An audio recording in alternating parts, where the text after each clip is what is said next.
हम हरिराम पटेल की साइंस की एमसीक्यू बुक सॉल्व कर रहे थे, जिसका आज का टॉपिक है विद्युत के चुंबकीय प्रभाव।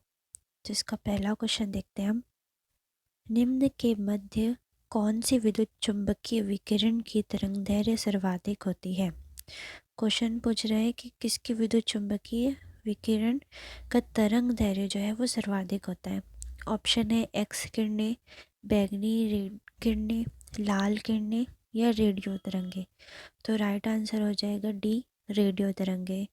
इसका जो तरंगदैर्घ्य होता है वो सर्वाधिक होता है। अगला क्वेश्चन है, सूची 1 और 2 को मिलान करना है। Battery charger. तो बैटरी चार्जर जो होता है वो विद्युत को रासायनिक ऊर्जा में बदलता है। बैटरी जो होता है रासायनिक ऊर्जा को विद्युत ऊर्जा में बदलता है।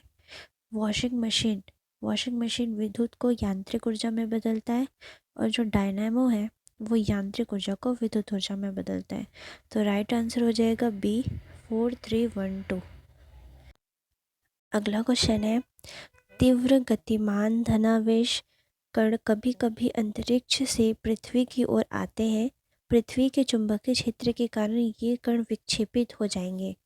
तो ये किस दिशा में विक्षेपित हो जाएंगे? उत्तर की ओर, दक्षिण की ओर, पूर्व की ओर या पश्चिम की ओर।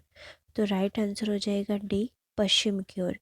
यदि कोई कण इस तरह से पृथ्वी के गुरुत्वाकर्षण के केंद्र पे आ रहा है तो ये पश्चिम दिशा की ओर इस तरफ विक्षेपित हो जाएगा।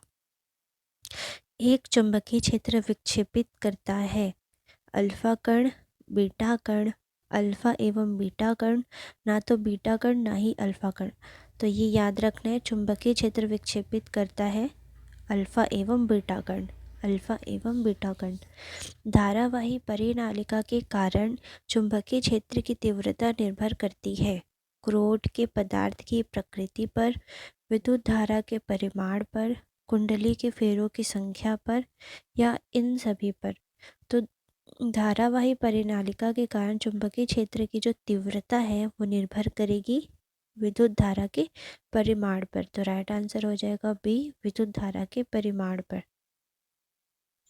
क्षण चुंबक का अधिकतम चुंबकत्व होता है। क्षण चुंबक, इस तरह से इसको बोलेंगे क्षण चुंबक। इधर नॉर्थ है इधर साउथ है, तो पूछ रहा है कि इसका अधिकतम चुंबकत्व कहाँ होगा? मध्य में, दोनों छोरों पर, ध्रुवों पर या कहीं भी हो सकता है। तो राइट आंसर हो जाएगा सी, ध्रुवों पर। यदि चुंबकीय क्षेत्र के उत्तरी या दक्षिणी ध्रुव के पास प्रतिचुंबकीय पदार्थ लाया जाए तो ध्रुवों द्वारा आकर्षित होगा, ध्रुवों द्वारा प्रतिकर्षित होगा, उत्तरी ध्रुव द्वारा प्रतिकर्षित होगा तथा दक्षिणी ध्रुव द्वारा आकर्षित होगा, उत्तरी ध्रुव द्वारा आकर्षित होगा तथा दक्षिणी ध्रुव द्वारा प्रतिकर्षित होगा। तो राइट आंसर हो जाएगा बी, ध्रुवों द्वारा प्रतिकर्षित होगा। यदि उनके पास प्रतिचुंबकीय यानी कि उनके अपोजिट कोई चुंबक ला दिया जाए तो वह ध्रुवों द्वारा क्या हो जाएगा? प्रतिकर्षित हो जाएगा। किसी विद्यालय के पास स्वसंचालित यातायात सिग्नल को लाया जाना है। यह सिग्नल के सिद्धांत पर आधारित है? लेज़र, होलोग्राफी, रेडियोग्राफी या प्रकाश विद्युत प्रभाव। तो किसी विद्यालय के पास स्वसंचालित यातायात सिग्नल को लाया जाता है तो ये सिद्धांत होगा प्रकाश विद्युत प्रभाव। राइट आंसर हो जाएगा डी, प्रकाश विद्युत प्रभाव। एक समान चुंबकीय क्षेत्र के बल की रेखाएं आपस में होती हैं। ए समानांतर तथा समान दूरी पर, लंबवत, 60 डिग्री पर या इनमें से कोई नहीं। तो एक समान चुंबकीय क्षेत्र के बल की जो रेखाएं होती है वो समानांतर तथा समान दूरी पर होती है। अगला क्वेश्चन है, यदि एक इलेक्ट्रॉन जो पूर्व की ओर चल रहा है, यानी कि ये समझ लेते हैं इलेक्ट्रॉन जो कि पूर्व दिशा की ओर चल रहा है और उत्तर दिशा में बाह्य चुंबकीय क्षेत्र से प्रभावित होता है, यानी यहाँ से उसको चुंबकीय क्षेत्र प्रवाहित कर रहा है, तो इलेक्ट्रॉन पर बल होगा। इलेक्ट्रॉन पर कौन सा बल लगेगा पूछ रहा है। तो ऊर्ध्वाधर ऊपर की ओर, ऊर्ध्वाधर नीचे की ओर, उत्तर की ओर या पूर्व की ओर। जिस तरफ से यानी कि उत्तर की ओर से अगर उसको बल लग रहा है तो उसको प्रभाव भी उत्तर की ओर होगा। तो राइट आंसर हो जाएगा सी, उत्तर की ओर। विद्युत धारा उत्पन्न करने वाले उपकरण को कहते हैं। ऑप्शन है जनरेटर, गैल्वेनोमीटर, मीटर या मोटर।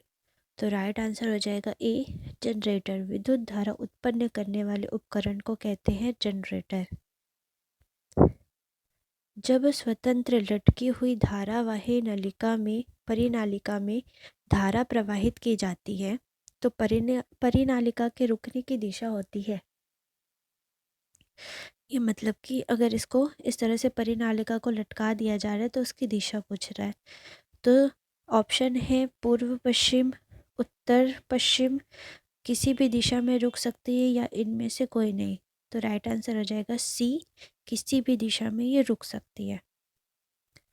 एक धारावाही चालक उत्पन्न करता है विद्युत क्षेत्र, चुंबकीय क्षेत्र, विद्युत एवं चुंबकीय क्षेत्र दोनों, इनमें से कोई नहीं। तो एक धारावाही चालक जो है वो बी, चुंबकीय क्षेत्र उत्पन्न करता है। तो राइट आंसर हो जाएगा बी, चुंबकीय क्षेत्र। धारा की दिशा बदलने पर परिनालिका की ध्रुवता पर क्या प्रभाव पड़ता है? धारा की अगर दिशा बदलेगी तो परिनालिका की ध्रुवता पर क्या प्रभाव पड़ेगा? ऑप्शन है ध्रुवता बढ़ जाएगी, ध्रुवता घट जाएगी, ध्रुवता पर कोई प्रभाव नहीं पड़ेगा या उपरोक्त में से कोई नहीं। तो धारा की दिशा बदलने पर ऑप्शन हो जाएगा सी, ध्रुवता पर कोई प्रभाव नहीं पड़ेगा। फ्लेमिंग के बाएं हाथ के नियम, बाएं हाथ यानी कि लेफ्ट हैंड के नियम में मध्यमा पूछ रहा है कौन सी दिशा को इंगित करती है। अगर आपको पता नहीं है तो फ्लेमिंग का बाएं हाथ का नियम अगर इस तरफ अंगूठा रहेगा ये हो जाएगा तर्जनी और नीचे वाला हो जाएगा मध्यमा। तो जो बीच का होता है वो चुंबकीय क्षेत्र को बताता है और ऊपर वाला जो है ये बल को बताएगा और नीचे वाले को बताएगा धारा की दिशा। तो पूछ रहा है कि मध्यमा यानी कि ये, तो इसका राइट आंसर हो जाएगा सी, विद्युत धारा धारा की दिशा को बताता है। आगे दाएं हाथ का भी नियम आएगा, उसको भी देखेंगे। प्रेरित ईएमएफ को प्रभावित करने वाले कारक है कॉइल में चक्करों की संख्या, कॉइल के पदार्थ की प्रतिरोधकता, कॉइल से जुड़े चुंबकीय क्षेत्र, चुंबक की दिशा। तो जो है ईएमएफ को प्रभावित करने वाले कारक है कॉइल के पदार्थ की प्रतिरोधकता और कॉइल से जुड़े चुंबकीय क्षेत्र। तो राइट आंसर हो जाएगा डी, 2 और 3। निम्न में से विद्युत अचुंबकीय, ये देखना है ध्यान से, चुंबकीय पूछ रहा है या अचुंबकीय। तो निम्न में से विद्युत अचुंबकीय है निकिल, कोबाल्ट, क्रोमियम या तांबा। तो अचुंबकीय होता है डी, तांबा। निम्नांकित में से कौन लौह चुंबकीय है? लौह चुंबकीय है तो निकिल, बिस्मिथ, सेल्यूमिनियम, क्वार्ट्ज। तो चुंबकीय है निकिल। निकिल जो है चुंबकीय पदार्थ है। विद्युत मोटर का मुख्य भाग कौन सा है? ऑप्शन है ब्रूश, कुंडली, क्षेत्र चुंबक या उपरोक्त सभी। तो राइट आंसर हो जाएगा डी, उपरोक्त सभी। ब्रूश भी एक प्रकार का पदार्थ मोटर में लगा हुआ मुख्य भाग होता है जो इस तरह से दिखाई देता है, 2 लगे होते हैं।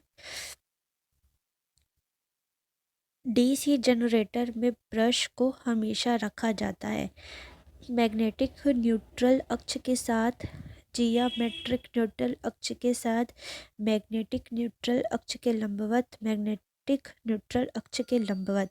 तो डीसी जनरेटर में ब्रश को रखा जाता है ए, मैग्नेटिक न्यूट्रल अक्ष के साथ रखा जाता है, मैग्नेटिक न्यूट्रल अक्ष के साथ ए। किसी एसी जनरेटर तथा डीसी जनरेटर में एक मूलभूत अंतर क्या है? ऑप्शन है कि एसी जनरेटर में विद्युत चुंबक होता है जबकि डीसी जनरेटर में स्थायी चुंबक होता है, जो गलत है। डीसी जनरेटर उच्च वोल्टता का जनन करता है, जो कि गलत है। एसी जनरेटर उच्च वोल्टता का जनन करता है, एसी जनित्र में सर्पी वलय होता है, जबकि डीसी जनित्र में दिक् परिवर्तक होता है। ये राइट आंसर हो जाएगा डी, कि एसी जनित्र में सर्पी वलय होता है, जबकि डीसी जनित्र में दिक् परिवर्तक होता है।